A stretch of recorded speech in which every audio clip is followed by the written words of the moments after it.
ఒకసారి ఆలోచించండి. ఒక పెద్ద బండరాయి మీద ఒక నీటి చుక్క పడితే ఏమవుతుంది? ఏమీ అవ్వదు. కానీ అదే నీటి చుక్క కొన్ని ఏళ్ల పాటు ఒకే చోట పడుతూ ఉంటే ఆ రాయి ముక్కలవుతుంది. That is the power of consistency. Consistency అంటే ఏమిటి? చాలామంది కన్సిస్టెన్సీ అంటే రోజుకి 10 గంటలు కష్టపడటం అనుకుంటారు. కాదు.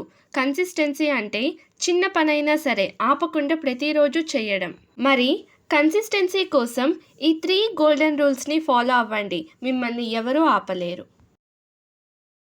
Rule number 1, don't break the chain.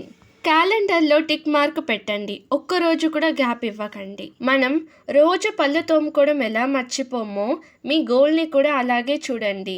5 నిమిషాలైనా సరే ఆ పనిని చేయండి. Rule number 2, 1% better every day. ఈరోజు జిమ్‌లో 5 కేజీ ఎత్తారా? రేపు 5.1 కేజీ ట్రై చేయండి. చిన్న ఇంప్రూవ్‌మెంట్ పెద్ద రిజల్ట్ ఇస్తుంది. నిన్నటి కంటే ఈరోజు కేవలం 1% బెటర్ అయితే చాలు. Rule number 3, never miss twice. ఒకరోజు జిమ్ లేదా డైట్ మిస్ అయ్యారా? పర్వాలేదు. కానీ వరుసగా 2 రోజులు మిస్ అవ్వకండి. ఒకరోజు మిస్ అయితే అది మిస్టేక్. 2 రోజులు మిస్ అయితే అది కొత్త హ్యాబిట్ అయిపోతుంది. కన్సిస్టెన్సీ అనేది బోరింగ్గా ఉంటుంది. కానీ రిజల్ట్స్ మాత్రం మ్యాజిక్ లాగా ఉంటాయి.